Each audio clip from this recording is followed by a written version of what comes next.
Hello दोस्तों, नमस्कार। स्वागत है आप सभी को आपके अपने चैनल GBM एजुकेशन पे। तो दोस्तों आज हम लोग देखेंगे CDP में शिक्षण के स्तर। ठीक है, क्या देखेंगे हम लोग? शिक्षण के स्तर, that means levels of teaching. जो लेवल्स ऑफ टीचिंग है वह कितने प्रकार का है, ठीक है, उसके बारे में हम लोग जानेंगे। तो शिक्षण के स्तर को 3 प्रकार में बांटा गया है। फर्स्ट ऑफ ऑल है स्मृति स्तर, दैट मीन्स मेमोरी लेवल। ठीक है, क्या है इसके अंतर्गत? यह हार्वर्ड ने दिया था। स्मृति स्तर कौन दिया था? हार्वर्ड ने दिया था। इस स्तर में बच्चे के रटने पर बल दिया जाता है। स्मृति स्तर में क्या होता है? बच्चों को रटने पर बल दिया जाता है, जबकि हमारे करिकुलम पाठ्यक्रम में क्या है कि बच्चों को रटाना नहीं है। ठीक है, बाल केंद्रित होना चाहिए। ठीक है, बच्चों को रटाना नहीं है, रॉट स्किल नहीं होना चाहिए। ठीक है, ये शिक्षण अधिगम प्रक्रिया का सबसे निचला स्तर है, सबसे निचला स्तर है। ठीक है, सबसे पहले बच्चा को आपको सिखाना है बिना रटे हुए, रटना एकदम तो नहीं है। ठीक है, आगे है इस स्तर के शिक्षण अधिगम का उद्देश्य केवल ज्ञान प्राप्त करना है। देखिए, आप किसी को रटाइएगा तो आप उसका स्किल लेवल को डेवलप नहीं कर पाइएगा। किसी को आप रटा रहे हैं तो उसका स्किल लेवल डेवलप नहीं होगा, सिर्फ वो ज्ञान अर्जन कर लेगा। ठीक है, रट लेगा, उसका मीनिंग नहीं समझ पाएगा। जिस प्रकार से आप 3 इडियट में देखे होंगे कि किस तरह से आमिर खान जो है सो अपने दोस्त को बेइज्जती करता है। वो रटने में माहिर था, ठीक है, और उसको दे दिया। अब मिस टाइपिंग कर दिया वहाँ जाके जहाँ लेटर बना हुआ था, और वो रट लिया और वहाँ जाके बेइज्जती हो जाता है सब टीचर वगैरह। ठीक है, क्या बोल रहा है कि यह छोटी कक्षाओं के लिए होता है।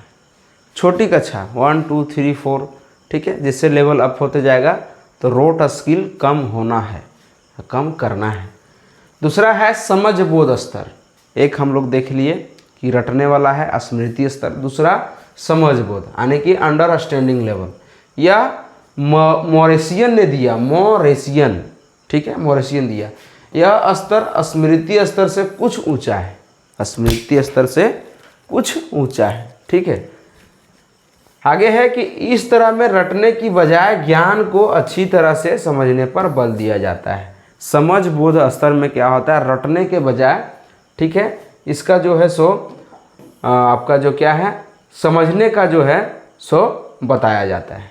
ठीक है, इस स्तर में बच्चों को जो ज्ञान दिया जाता है या नियम या सिद्धांत बताए जाते हैं वो इस तरह से प्रदान किए जाते हैं ताकि बच्चा उनका व्यवहारिक प्रयोग किया माने कर पाए। कैसे कि जैसे कोई बच्चा को आप रटा दीजिएगा तो कुछ सीखेगा नहीं पाएगा, और उसका आप स्मृति शक्ति बढ़ा रहे हैं, समझने का शक्ति बढ़ा रहे हैं, तो वहाँ बच्चा क्या करेगा?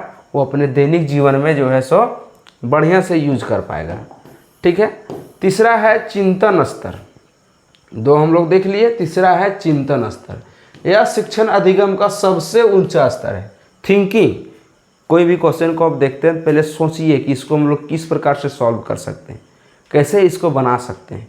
तो ये सबसे ह्यूज लेवल है। ठीक है, इस स्तर में बच्चों को अपनी मानसिक शक्तियों का विकास के पूर्ण अवसर प्राप्त हो जाता है।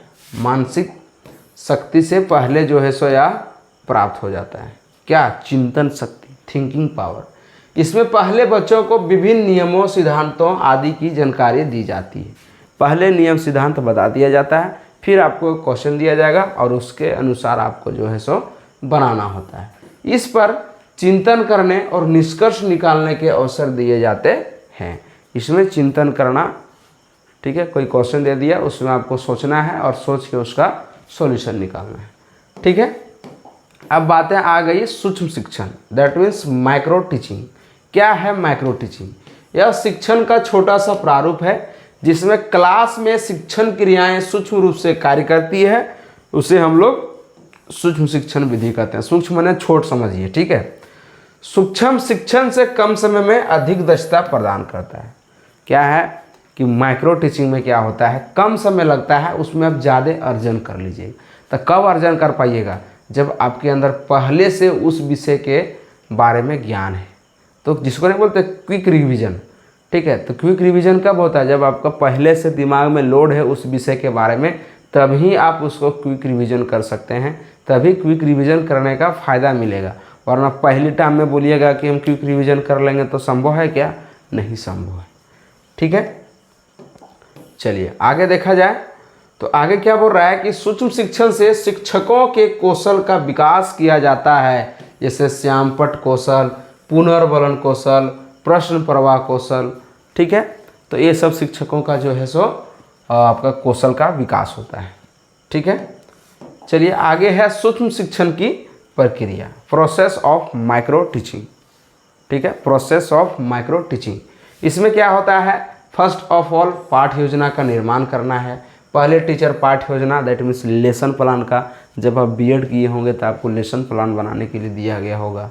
कक्षा शिक्षण, इसमें पाठ्य योजना बनाने के बाद टीचर क्लास में आकर पढ़ाएंगे और शिक्षा करवाने के लिए 6 मिनट का समय रिजर्व होगा, ठीक है, 6 मिनट। प्रतिपुष्टि, फीडबैक देने के लिए भी 6 मिनट। आप पढ़े होंगे, जब आप लेसन प्लान बनाए होंगे ना बीएड में डीएलएड में, तो आप ये सब लिखे होंगे, ठीक है। पहले बोलता है जो हम लोग का ट्यूटर होता था, जो पढ़ाता था और गाइडेंस के लिए रहता था, वो बोलता था कि पहले आपको लेसन प्लान बनाना है, फिर आपको पढ़ाने के लिए जाना है। तो ये सब पॉइंट जो है सो उसमें आया था। पुनः पठन योजना, इसमें 12 मिनट, मतलब खुद से आपको पढ़ना है। पुनः शिक्षण 6 मिनट, पुनः प्रतिपुष्टि 6 मिनट, और कुल मिला के आपको कितना मिलेगा, 36 मिनट मिलेगा, 36 मिनट, ठीक है। चलिए आगे क्या है, अधिगम स्थानांतरण, ट्रांसफ़र ऑफ लर्निंग। क्या है ट्रांसफ़र ऑफ लर्निंग, चलिए पढ़ते हैं। जब कोई एक सीखा हुआ कौशल काम दूसरे सीखने कौशल काम को प्रभावित करता है तो उस सीखने स्थानांतरण को, तो उसको हम लोग क्या बोलते हैं, सीखने का स्थानांतरण। जैसे जब आप पहले कुछ कर चुके हैं, जैसे आप एग्जाम्पल दिया है कि हाँ दिया है, जैसे ट्रक चलाने में सीखा गया कौशल कार चलाने की प्रक्रिया को प्रभावित करता है। यदि आप ट्रक चलाने के लिए जानते हैं तो ऑटोमेटिक आप ट्रैक्टर चला लेंगे, कार चला लेंगे। तो इसमें क्या हुआ, ट्रांसफ़र हुआ, आपका जो स्किल है वो ट्रांसफ़र हुआ, आपका जो लर्निंग है वह ट्रांसफ़र हुआ। तो इसी को बोलते हैं transfer of learning, that means अधिगम का स्थानांतरण। अब कितने प्रकार का होता है तो इसको भी देख लेते हैं, ठीक है।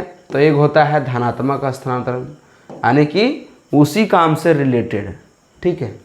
धनात्मक स्थानांतरण पूर्व ज्ञान अनुभव अथवा प्रशिक्षण नई बातों की सिखाने में, यानी कि पूर्व ज्ञान से आप कुछ नए सीख रहे हैं तो आपका वो धनात्मक स्थानांतरण की ओर चल जाएगा।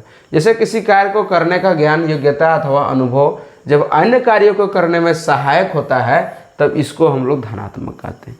पहले से हम कुछ किए हुए हैं और नेक्स्ट काम कर रहे हैं तो वही सीखा हुआ ज्ञान जब हमको आगे हेल्प करेगा तो उसी को हम बोलेंगे धनात्मक ज्ञान। जैसे हिंदी भाषा का ज्ञान संस्कृत भाषा सीखने में सहायता प्रदान करने के कारण धनात्मक स्थानांतरण होता है। वह जैसे हम हिंदी सीखे हैं तो हमको संस्कृत सीखने में ज़्यादा बल नहीं लगेगा।